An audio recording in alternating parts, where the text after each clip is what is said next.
সংস্কার ওয়ার্ডটাকে টক্সিক করা হয়েছে কিন্তু এটা বলে যে এরা অনেক ঝামেলা করছে নির্বাচন পেছানোর জন্য। ডাক্তার তাজদুমা জামিন, আপনি প্রথম পর্বে এই সংস্কার নিয়ে কথা বলতে চেয়েছিলেন। জুলাই চার্টার নিয়ে অনেক কথা হচ্ছে, জুলাই সনদ নিয়ে। এটি নিয়ে এখনো আসলে চূড়ান্ত কোনো গন্তব্য আমরা পেলাম না। এনসিপির অবস্থানটা কি রাজনৈতিকভাবে একটু জানতে চাই। অনেক কথা শোনা যায় আসন ভাগাভাগি হবে, এনসিপিকে কি আসন দিয়ে চুপ করে দেওয়া হবে, নাকি এই সংস্কারের প্রশ্নে এনসিপি অনড় থাকবে? না, আসন দিয়ে আমার মনে হয় না এনসিপি চুপ হওয়ার জন্য জন্ম নিয়েছে। এই ধরনের পুরনো ওই আসন ভিত্তিক জোট ভিত্তিক হয়ে কারো কাছ মধ্যে হারিয়ে যাওয়া বা কম্প্রোমাইজ করা, এসব আমার মনে হয় না এনসিপি এগুলোর লক্ষ্য। আরেকটা বলি যে বললো যে সংস্কার this chapter should be close, এটা কখনোই ক্লোজ হবে না। ওনারাই বলেন যে সংস্কার কিন্তু চলমান। আমি আপনাকে এক মিনিট একটু এই যে নেপালের যে আপরাইজিং হলো এবং তাদের যে হামি নেপালের যে প্রতিষ্ঠাতা, সে কিন্তু ফার্স্টে গভর্নমেন্টে যোগ নেয়নি। সে কিন্তু আজকে বলেছে সে নেক্সট পার্লামেন্ট ইলেকশন করবে। কেন করবে? সে বলেছে যে পুরনো যে স্টাবলিশমেন্ট আছে তারাই কিন্তু তাদেরকে বাধ্য করছে। আপনি দেখেন, আমাদের কিন্তু হাসিনার বিরুদ্ধে যতটা না আমাদের আন্দোলন ছিল, ছাত্র জনতার আন্দোলন ছিল, তার চেয়ে বেশি কিন্তু এই সিস্টেমের বিরুদ্ধে। আপনি যতক্ষণ এই ব্যুরোক্রেটিক ট্রমা থেকে জাতিকে মুক্ত করতে না পারবেন এবং এই ধরনের সিস্টেমিক যে সিস্টেমগুলো যেভাবে দলীয়করণ যে ক্ষমতায় আসে সেই যে এটাকে রাজত্ব করে, সাম্রাজ্য দখল করে নেয়, এইটা থেকে আপনি যতদিন পর্যন্ত মুক্ত হতে না পারবেন ততদিন পর্যন্ত কিন্তু বাংলাদেশে কখনোই এই চ্যাপ্টার ক্লোজ হবে না এবং এটা সবসময় খোলা থাকবে। সো এটার বিরুদ্ধেই কিন্তু আমাদের এই লড়াইটা, এই সিস্টেমের বিরুদ্ধে। আমি নির্বাচন কমিশনার সম্পর্কে যখন শুরুতে সংস্কার কথা বলছিলাম, আপনি গণঅভ্যুত্থানটাকে একটা স্বাভাবিক একটা রেজিম পরিবর্তনের মতো করে দেখানো হচ্ছে।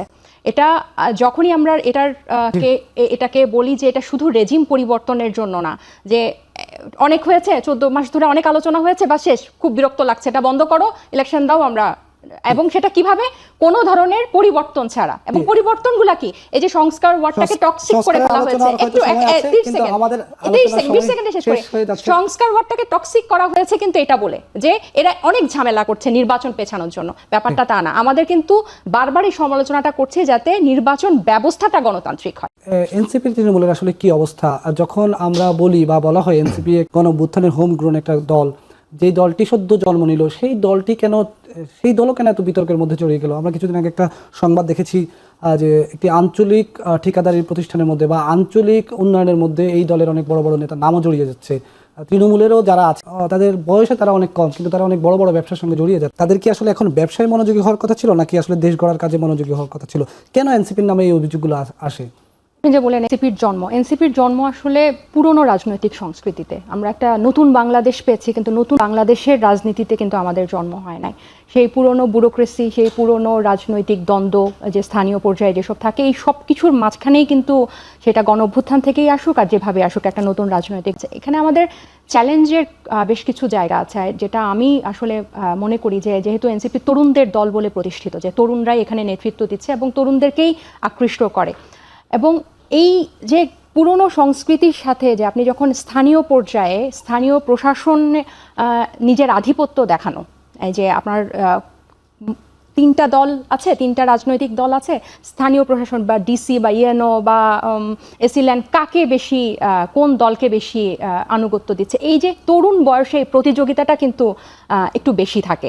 সো এই পরিণতটা হওয়াটাও কিন্তু একটা রাজনৈতিক একটা সময়ের ব্যাপার। এখন আমরা এটাকে যেসব জায়গায় এসব অভিযোগগুলো আসে ওগুলো অ্যাড্রেস করা হয়, তবে আমরা এটা সামগ্রিকভাবে এভাবে দেখি যে সময়ের সাথে সাথে এগুলো আরও শেপে আসবে। এবার আসি, আপনি যে বললেন যে প্রকল্পের সাথে যে নাম এসেছে, আপনি দেখেন ওরকম প্রকল্প কিন্তু আরও 24টা উপজেলায় বা জায়গায় কিন্তু নেওয়া আছে। স্পেসিফিক্যালি কিন্তু হাইলাইট করা হয়েছে ওই দুটোকে। পত্রিকায় কিন্তু একজন সচিবও তার সাতক্ষীরা জেলাতে বেশ কিছু একই পরিমাণ বরাদ্দ নিয়েছেন। আপনারা কি তাকে দল থেকে কি তার বিরুদ্ধে কোনো ব্যবস্থা নেওয়া হয়েছে বা তাকে কোনো কারণ দর্শানোর নোটিশ দেওয়া হয়েছে বা তার কাছে জানতে চাওয়া হয়েছে কিছু? কার কথা বলছেন?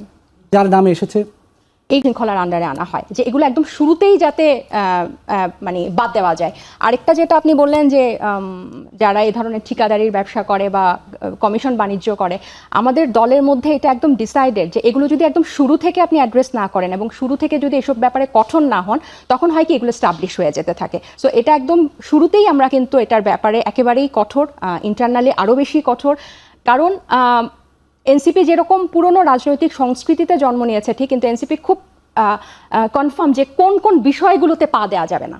এই যে এই জায়গাগুলো হচ্ছে ট্র্যাপের মতো, যে আপনি যখন একবার এসব যায় পা দেওয়ার খবর তো শোনা যায়, এনসিপি নেতাদের নামেও তো শোনা এই যায়। জন্যই তো আমি বললাম, এটা তো আপনি এনসিপি গণঅভ্যুত্থান থেকে বের হয়ে এসেছে তাই পুরো বাংলাদেশের রাজনৈতিক পরিবেশ এনসিপির জন্য মানে ভেস্তের মতো হয়ে গেল তা না। আমাদের কিন্তু পুরনো এস্টাবলিশমেন্টের সাথে ওই যে আমি বললাম না ক্ষমতার দ্বন্দ্ব, স্থানীয় পর্যায়ে কিন্তু আপনাকে একটা অন্যান্য বড় রাজনৈতিক দলের সাথে কিন্তু ক্ষমতার দ্বন্দ্ব